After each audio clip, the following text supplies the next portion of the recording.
Hi, I continue the Song of Songs series.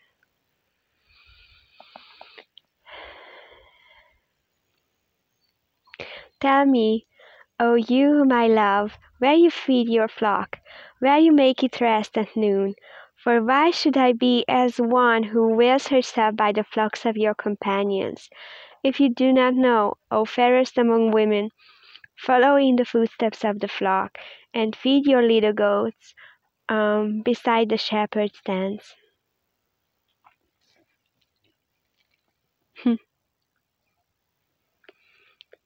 When we meet the bridegroom for the first time, it's like, okay, I need you. I want you. You're the best. I couldn't find any better.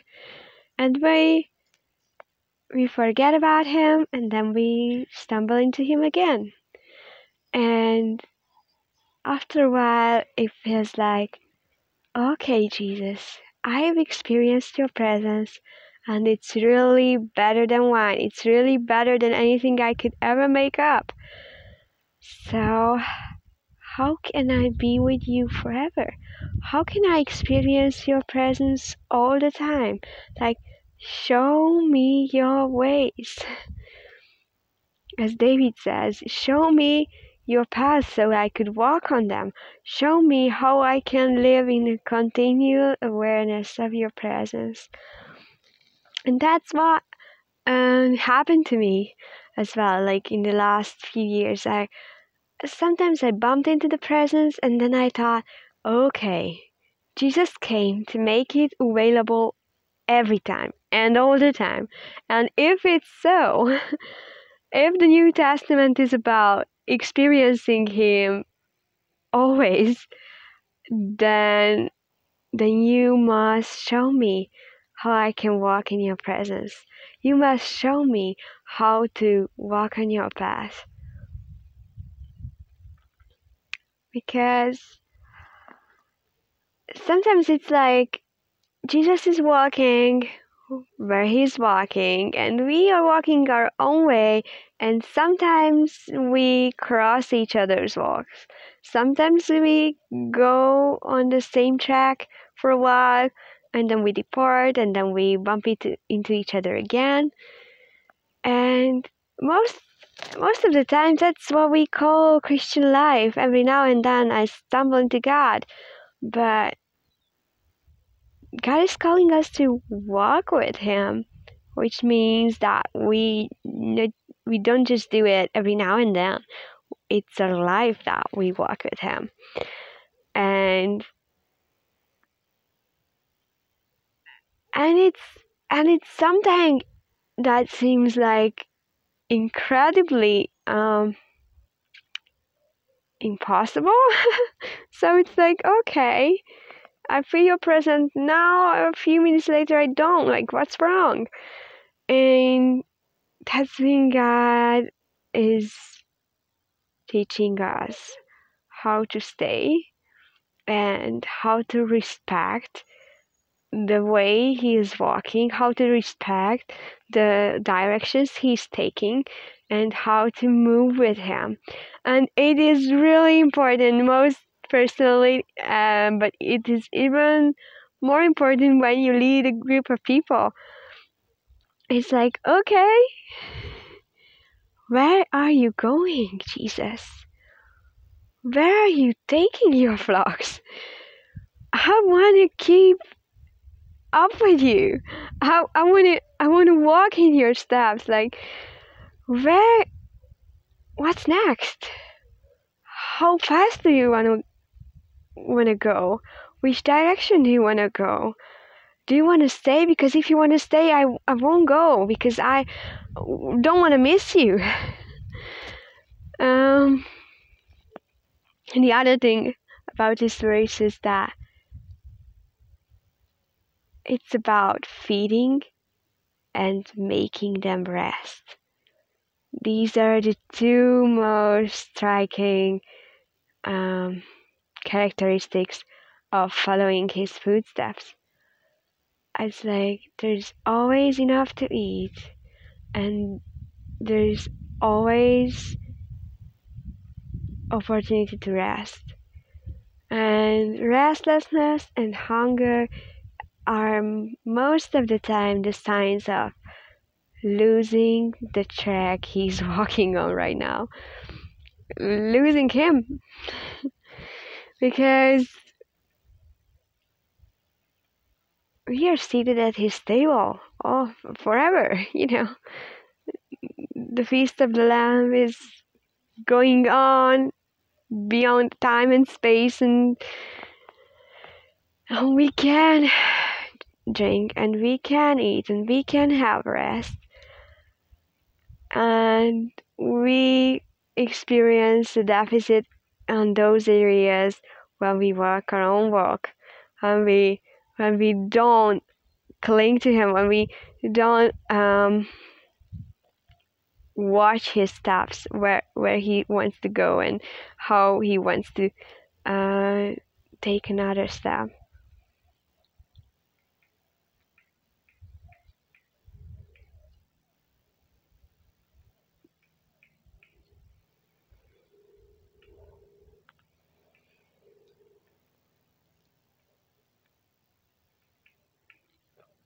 For why should I be as one who wears herself by the flocks of your companions?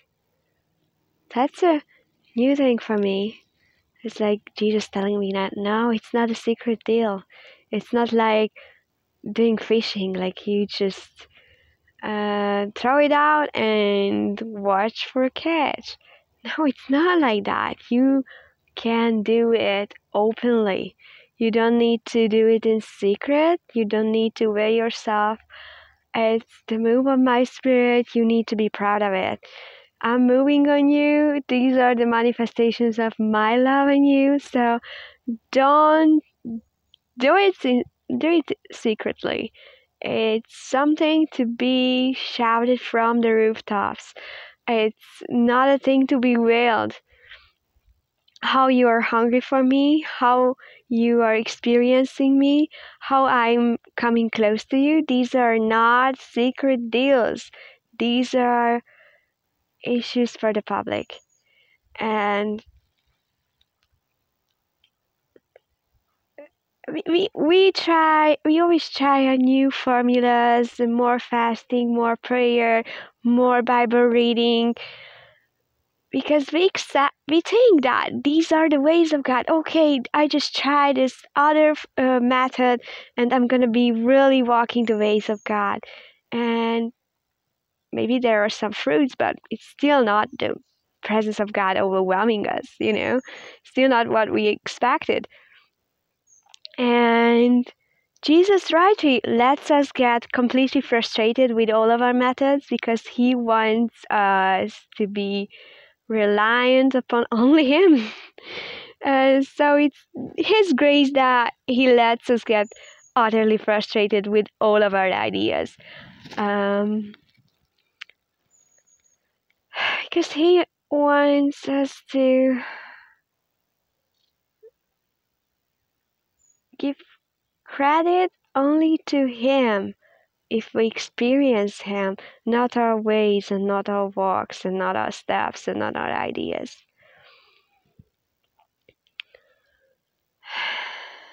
So no more secret, no more hiding, no more trying to get closer, and if this method works, then I'm gonna reveal that, okay, it really works, like Daniel Fast, it really brings you closer. That's what we do usually. That's what I've done, at least. I tried everything, and if it worked a bit, then I could tell others that, okay, this thing works. And this, God doesn't want us to do this game of trying new things and, okay, just give it a go, let's see what happens. It's not the way of the kingdom. The way is him. The way is Jesus. And it's only him that can show us what are his ways, how we can rest and how we can eat. These are his ways. Resting and eating. That's what the first verse told, what I read. Where do you feed? And where do you make them rest? These are the ways. Eating from this table and resting in his shadows.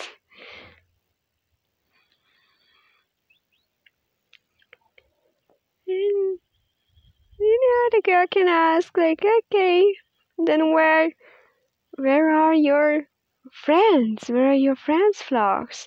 What does the most anointed man do? What does the great man of God do? I want to follow him. I want to do what he's doing. And I want to be close to your friends' dance. Because maybe I can get some impartation or something. Maybe I can get something God wouldn't give me personally. And that's how we make a new religion. A very, very cruel one, where we proclaim that the veil has been torn and we still live the life of veiled faces. We say that, okay, we are in the center of His presence, but we only allow ourselves to experience it when the great man of God prays for us. And I lived like that for a long time, and it's not worth it. It's like, you can't follow my footsteps. You can't follow the footsteps of those who follow me, kind of like follow me, but you can't follow my footsteps. I mean, directly. You don't need to do what the people of Israel did. Like, okay, Moses, go up. We don't go there. God's gonna kill us there. So just go up and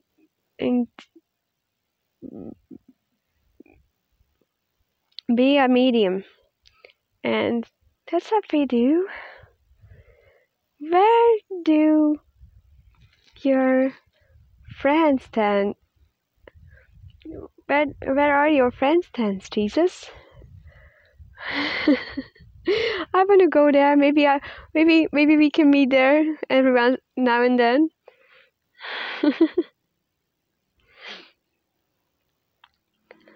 And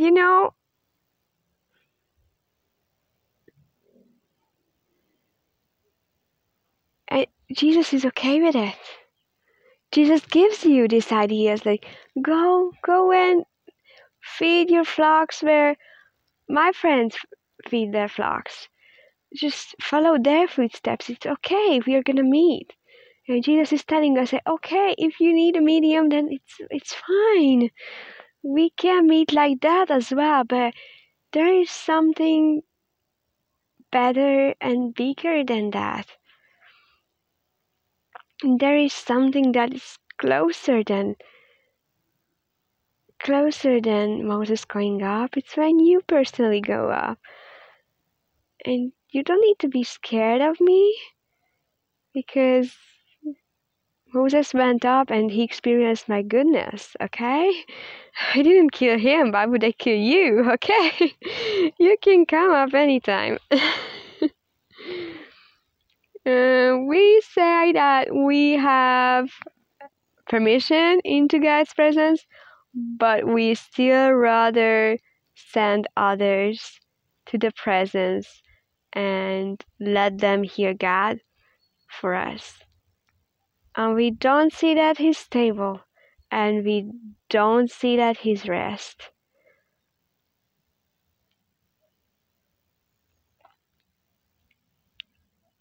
Don't sit in his shadows where there is rest. And yeah.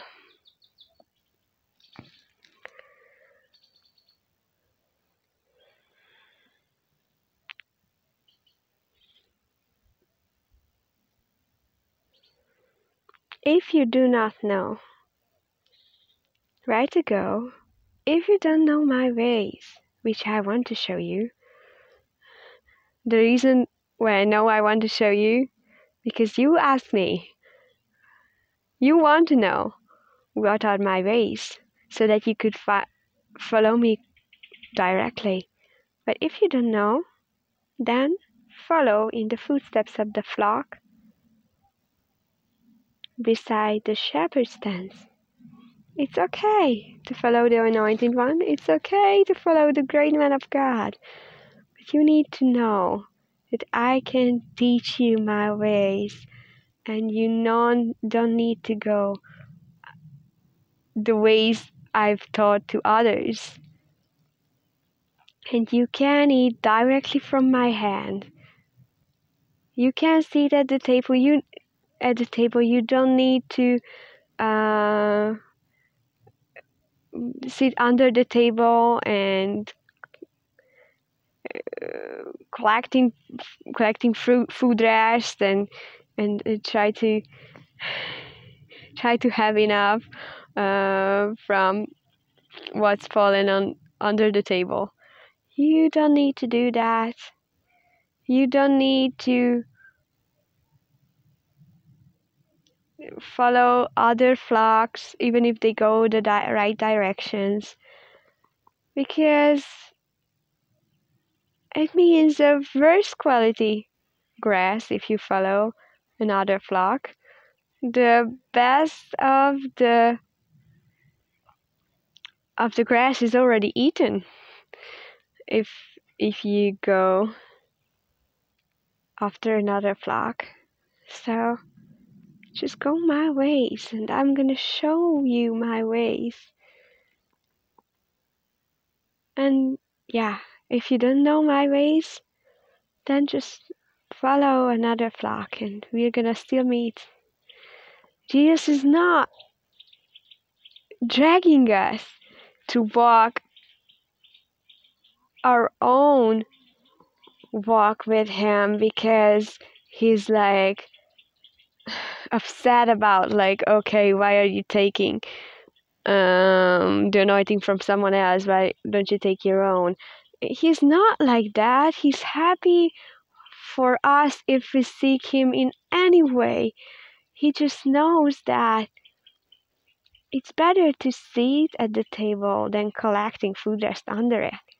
He just knows that he has a special way just for us, and the way he wants to meet us, and the way he wants to overwhelm our lives with his presence is so much different from what we've seen at the friends dance in the companions flocks. And he doesn't want us to miss the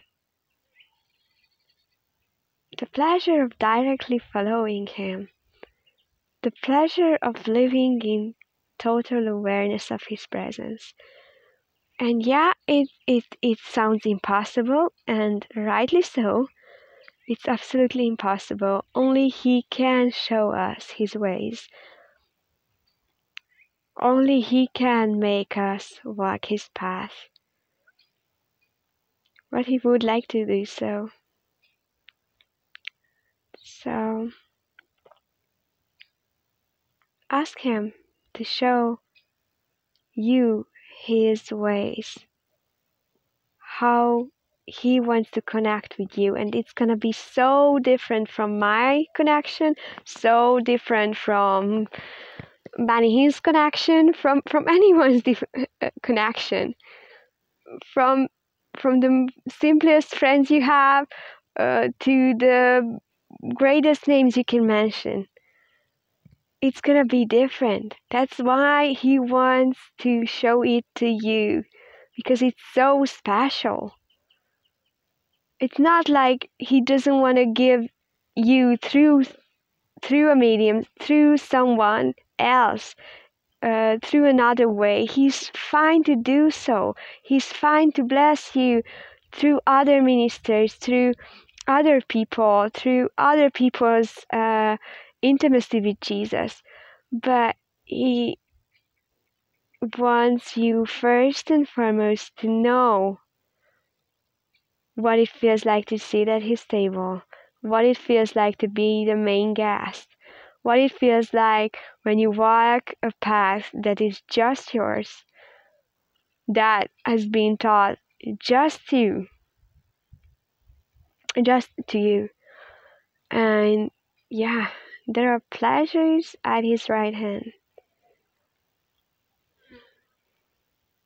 and he wants to show us.